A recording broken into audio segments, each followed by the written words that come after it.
मतलब तबाह हो रहे हैं लोग, फैमिलीज तबाह हो रही, ख़ानदानी निज़ाम तबाह हो रहा है। तो इसलिए we have to talk about these things. और जो LGBTQ एजेंडा है नेक्स्ट लेवल, वो भी आपके सामने है।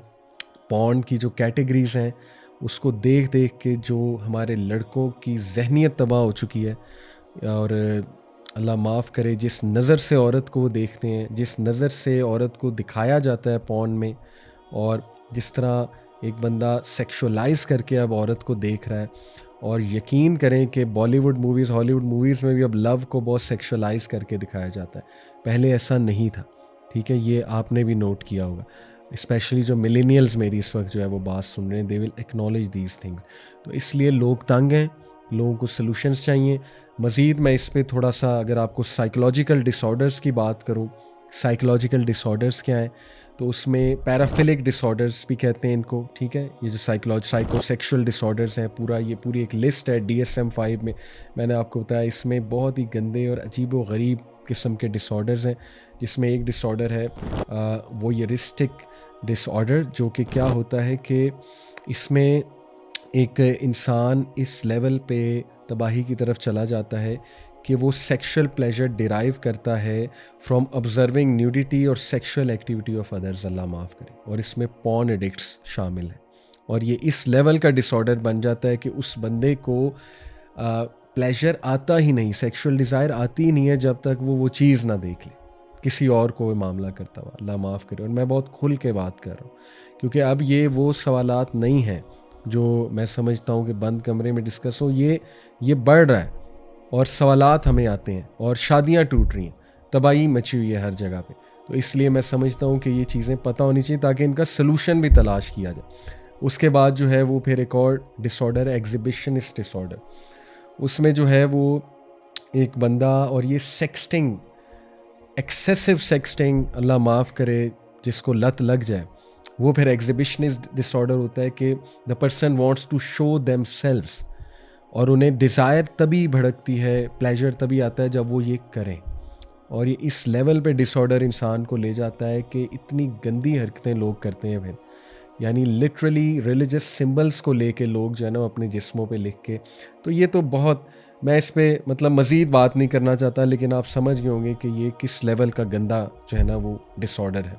फिर इसमें फ्रूचुरिस्टिक डिसऑर्डर है, जिसमें जो है वो एक बंदा, और स्पेशली ये ऐसे लोगों को होता है जो किसी क्राउडेड एरिया में जाएं और बसेस में, ट्रेन्स में, उन लोगों को फैंटेसी और प्लेजर मिलता है दूसरों को टच करने से, जस्ट बॉडी टच करने से। ये भी बहुत, अल्लाह माफ़ करे, शैतानी और एक गंदा डिसऑर्डर। अल्लाह ताला महफूज रखे इससे सबको। लेकिन ये डिसऑर्डर्स क्यों आम हो रहे हैं, इसके पीछे पूरी साइंस है। ये अलग बात है अगर उस पर अभी कोई रिसर्च नहीं हुई है, लेकिन क्लियर है, इट इज़ क्लियर कि pornography is one of the major reasons of that. और फिर आपको पता है शैतान ने भी तो कहा था कि मैं इनकी डिज़ायर्स भड़काऊंगा और मैं इन्हें ऐसे ऐसी चीज़ों में मुलविस करूंगा कि ये डिग्निटी से ही गिर जाएंगे, जानवर बन जाएगा इंसान, राइट। तो ये है। इसके बाद है सेक्सुअल मैसोकिज्म डिसऑर्डर। उसमें क्या है कि एक इंसान को एक इंटेंस और रेकरेंट डिज़ायर होती है टू ऑब्टेन और increase sexual gratification through being subjected to pain और ह्यूमिलिएशन। और ये भी एक बहुत बड़ी कैटेगरी पॉर्न में दिखाई जाती है कि किसी को प्लेजर किसी को पेन में डाल के मिलता है या ह्यूमिलिएट करके मिलता है। तो दिस इज़ रियल, ठीक है। आप कहेंगे कि मैं शायद लोगों को बता रहा हूँ कि डिसऑर्डर्स करते हैं और पीपल में search it out, but it's happening, this is happening. ये तो अब मैं नहीं समझता कि इस पे वॉर्न नहीं करना चाहिए, बिल्कुल जो है वो वॉर्न करना चाहिए। Sexual sadism disorder is similarly that inflicting pain और साइकोलॉजिकल सफरिंग ऑन समवन और फिर उससे प्लेजर लेना, ठीक है, दिस इज़ रियल। उसके बाद फिर आप देखें इससे भी नेक्स्ट लेवल डिसऑर्डर्स की जो है वो बात की जाए, पीडोफिलिक डिसऑर्डर, अल्लाह माफ़ करे, बच्चों को जो सोचते, बच्चों के बारे में जो इस तरह की चीज़ें सोचते हैं, कितना आम है। अब इस पर क्या ना बात हो, ठीक है। तो डेफिनेटली इसके सॉल्यूशंस भी हमने देखने। फैटिशिस्टिक डिसऑर्डर, फैटिश होना किसी चीज़ की, फुट फैटिश हो, किसी को कोई अजीब व गरीब चीज़ के फैटिशेस होते हैं लोगों को, अल्लाह माफ़ करे, उनसे वो प्लेजर लेते हैं वो लोग। ये जहनी बीमारी नहीं तो ये क्या है, और ये शैतान नहीं है तो ये क्या है। और इस डगर तक एक बंदा कैसे पहुंच जाता है, कौन इसकी केयर करेगा। No one is answerable. Media doesn't care. They are showing whatever they want to show and they don't care. They don't give a damn, to be honest. अगर आप थोड़ी कैजुअल लैंग्वेज में मुझसे पूछें तो अजीब व गरीब चीज़ों से फैटिश लगा लेना और फिर तबाही। अल्लाह माफ़ करे, अल्लाह माफ़ करे, अल्लाह मदद करे ऐसे लोगों की जो इन चीज़ों में पड़े हुए, और अल्लाह ताला बचाए, सबको बचाए इन चीज़ों से जो है वो। और फिर जो है वो एक है ट्रांसवेस्टिक डिसऑर्डर। ट्रांसवेस्टिक डिसऑर्डर बहुत बढ़ता जा रहा है आज की जनरेशन में। वो क्या है कि एक बंदा जो है वो क्रॉस ड्रेसिंग करके वो रेकरेंट इंटेंस सेक्सुअल अराउजल हासिल करे, क्रॉस ड्रेसिंग करके। क्रॉस ड्रेसिंग क्या है? ऑपोजिट जेंडर की ड्रेसिंग करे और उसको उसमें लस्ट एक फीलिंग आए, लस्टफुल और प्लेजर मिले।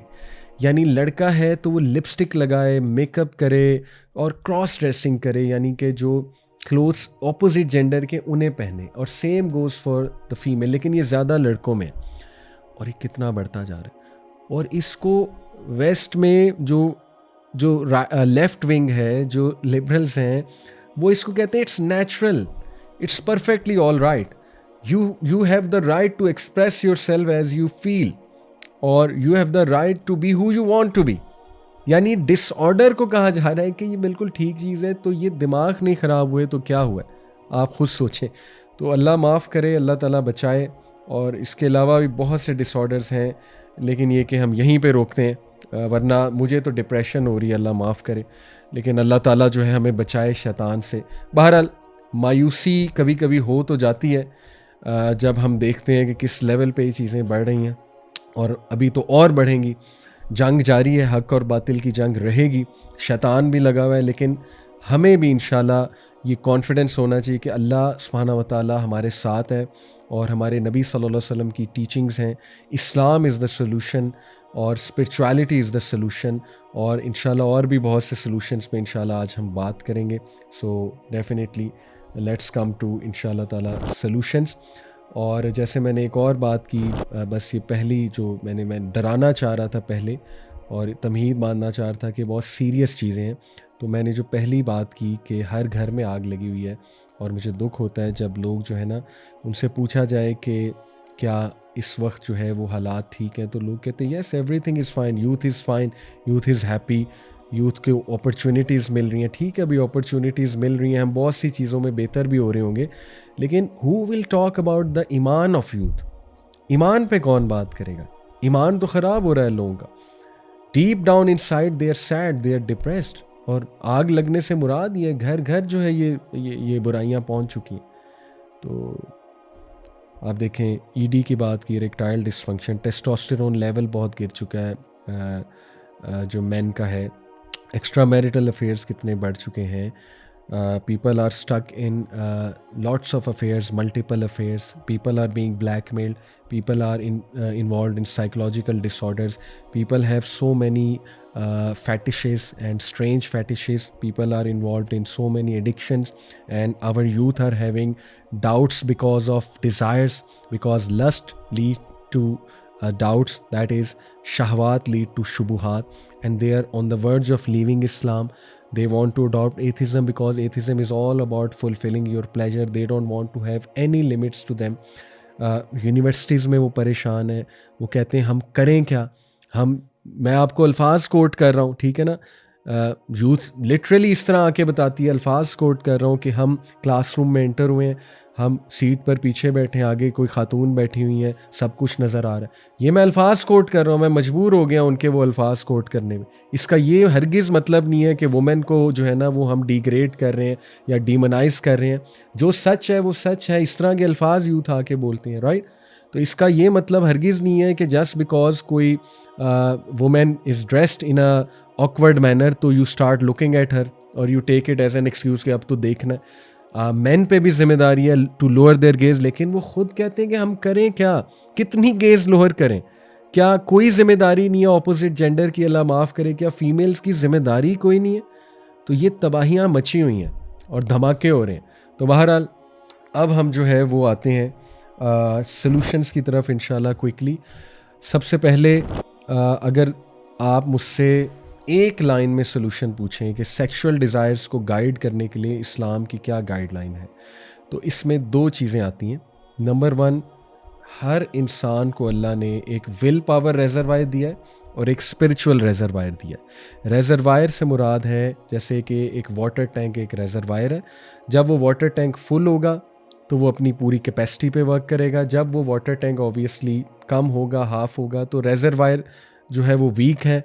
रिजर्वायर को जैसे बैटरी है, मोबाइल बैटरी फुल होगी तो फुल पोटेंशियल पे काम करेगी, रिजर्वायर पूरा है, कम होगी तो कम पे काम करेगी। इसी तरह इंसान का एक साइकोलॉजिकल रिजर्वायर है जिसको हम कहेंगे विल पावर रिजर्वायर, जो उसकी सेल्फ डिटर्मिनेशन है, जिसमें उसकी सेल्फ रेगुलेशन आती है, जिसमें उसकी विल पावर आती है। होता ये है कि जब इंसान लस्ट और डिज़ायर्स में पड़ता जाता है और ज़ाहिर है उसके मुकाबले में बंदा स्पिरिचुअली अपने आप को ग्रो नहीं कर रहा है, तो आहिस्ता आहिस्ता उसकी विल पावर भी टूटती है।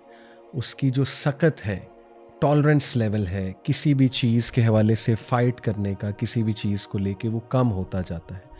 और इसको अब इसी की बात की जाए तो एक सलूशन तो ये नज़र आता है कि किसी भी एडिक्शन का या इस तरह के खराफात का मुकाबला करने के लिए आपको अपना विल पावर रिजर्वायर ग्रो करना है, जिसमें क्या क्या चीज़ें आती हैं? सेल्फ रेगुलेशन, सेल्फ डिटर्मिनेशन, अपने आप को डिसिप्लिन रखना, कमिटेड रखना और अपने अंदर एक सकत महसूस करना किसी भी चीज़ को फ़ाइट करने की। अब शैतान जो है वो विल पावर पे बहुत हमला करता है। कैसे? शैतान का काम है वसवसे डालना। वसवसे, पूरी इसकी एक साइंस है वसवसों की। शैतान जब एक इंसान से गुनाह करवाता है तो सबसे पहले उसे मायूसी की तरफ ले जाता है। गुनाह करवा करवा के एक टाइम आता है बंदा कहता है यार ये गुनाह मैं छोड़ ही नहीं सकता क्योंकि मैं तो एडिक्ट हूँ। ठीक है, तो एडिक्शन के भी कुछ साइंस हैं, ठीक है, जो हम इंशाल्लाह डिस्कस करेंगे। चलें अभी कर लेते हैं। देखिए फॉर एग्जांपल एक बंदा कहता है मैं पॉर्न एडिक्ट हूँ, तो उससे कुछ सवालात किए जाएंगे। उससे ये सवाल किया जाएगा कि how often you watch porn, और कितने घंटे तुम देखते हो once you start watching porn, ठीक है ना। और फिर is it leading you to such things जो तुम्हें डिसफंक्शनल कर रही हैं सोसाइटी में, ठीक है ना। यानी you are having so many thoughts कि you can't even sit in a gathering, या तुम्हें इतनी अर्ज हो रही है, इतनी एक्सट्रीम की अर्ज हो रही है कि तुम बस कहते हो कि मैं बस निकलूं और देखना शुरू कर दूं। ये कुछ मोटे मोटे साइंस हैं एडिक्शन के, राइट। तो अदरवाइज देखें, just because someone is watching it doesn't make them an addict. But होता ये है कि शैतान जो है वो इंसान को, ये भी एक बहाना है ना कि मैं तो हूँ ही एडिक्ट। तो एडिक्ट से क्या होता है, इस मेंटालिटी से क्या होता है कि एक वो फीलिंग आती है जिसको हम कहते हैं लर्नेड हेल्पलेसनेस, कि बंदा हेल्पलेस फील करता है कि भाई मैं तो हेल्पलेस हूँ, मैं तो कंट्रोल कर ही नहीं सकता इस चीज़ को, सीधी सी बात। तो फिर वो गिव अप करके कहता है या कहती है कि अब तो लगे रहो, फ़ायदा ही कोई नहीं इस चीज़ को फ़ाइट करने का, ये तो मेरे हाथों से ही बाहर की चीज़ है। तो ये भी डिफीटेड मेंटालिटी है और ये एग्जैक्टली शैतान का वसवसा है, और ये एग्जैक्टली शैतान ये चाहता है कि इस डगर पे बंदे को ले आए। तो थोड़ा सा अपने आप को बूस्ट करें खुदा के लिए, अपने आप को पहचाने। अल्लाह ने आपके अंदर ऐसे ऐसे केमिकल्स रखे हैं, just to name one, endorphin. Endorphin is the stress fighting chemical, the self control chemical. तो विल पावर रिजर्वायर को बिल्ड कैसे किया जा सकता है? नंबर 1, जब आप कोई गुनाह कर लें, अल्लाह ना करे और हो जाए आपसे, इंसान है, इंसान फिसलता है, रिलैप्स भी हो जाता है, बहुत से लोग छोड़ देते हैं चीज़ें, फिर रिलैप्स भी हो जाता है। तो पहली तो बात, इस्लाम इस बात को एक्नॉलेज करता है कि रिलैप्स भी हो सकता है और बार बार भी एक चीज़ रिपीट हो सकती है, लेकिन ट्राई और बेस्ट की वो आदत ना बने। क्योंकि इब्न अल क़य्यिम ने कहा कि जब एक गुनाह आदत बन जाता है तो ये बहुत ख़तरनाक बात है। इसका मतलब है कि अब होपलेस सिचुएशन की तरफ बात जा रही है, क्योंकि एक बंदा जो है ना वो फील ही नहीं कर रहा कि वो गुनाह कर रहा है। इसलिए जब आपसे कोई गुनाह हो जाए तो इस हदीस में अमल करें। नबी सल्लल्लाहु अलैहि वसल्लम ने कहा कि जब भी कोई बंदा कोई बुरा अमल करे तो फ़ौरन से फॉलो करे उसे किसी अच्छे अमल से। फ़ौरन को अच्छा अमल करे, वज़ू करके 2 नफल अदा कर ले, या फ़ौरन से कोई दुआ कर ले, या कुछ भी अच्छा एक्शन कर ले, कुरान मजीद पढ़ ले, राइट। कुछ तो फ़ायदा होगा ना, कम अज़ कम वो जो ब्लैक डॉट है जो दिल पे लग जाता है, काला धब्बा गुनाह के बाद, वो तो रिमूव हो जाएगा ना। ये छोड़ें कल क्या होगा, परसों क्या होगा, ये भी एक फ़ियर है, ये भी विल पावर को तोड़ने वाली चीज़ है कि जब बंदा आगे की सोचने लग जाए कि नहीं नहीं पहले भी मैंने ट्राई किया था, हफ्ते बाद फिर स्लिप, भाई कल किसने देखा है, अगर मौत आ गई फिर कम से कम आज को तो बचाएं, आज को तो सेव करें। तो एक तो ये तरीका है कि गिव इन ना करें, आदत ना बनाएं उस सिन को। उससे क्या होगा, आपकी विल पावर कुछ ना कुछ बरकरार रहेगी। दूसरा सोल्यूशन ये है कि जब कोई बहुत बड़ा गुनाह कर लिया या गुनाह कर लिया तो फ़ौरन follow it up by a very good deed. ठीक है, फ़ौरन से गुड डीड जो है वो करें इंशाल्लाह। तीसरा ये है कि अपने आप पे मायूसी हावी ना होने दें। प्रोक्रेस्टिनेशन ठीक है, रिग्रेट जो है एक हद तक ठीक है, नदामत, और होना भी चाहिए, बहुत ज़्यादा होना चाहिए, लेकिन ये कि इतनी ज़्यादा नदामत ही सिर्फ हो और कोई एक्शन प्लान ना हो, ये चीज़ भी फिर आपकी विल पावर को जो है वो तोड़ेगी। और फिर आपने नोट किया होगा कि विल पावर बहुत ज़्यादा टूटती है जब एक बंदा रेपिटेटिवली उस चीज़ को कर रहा है, और मैंने आपको पहले ही बताया कि वो गिव अप कर देता है। तो इसलिए इसका सलूशन यही है कि आप उसको फाइट करते रहें उस चीज़ को।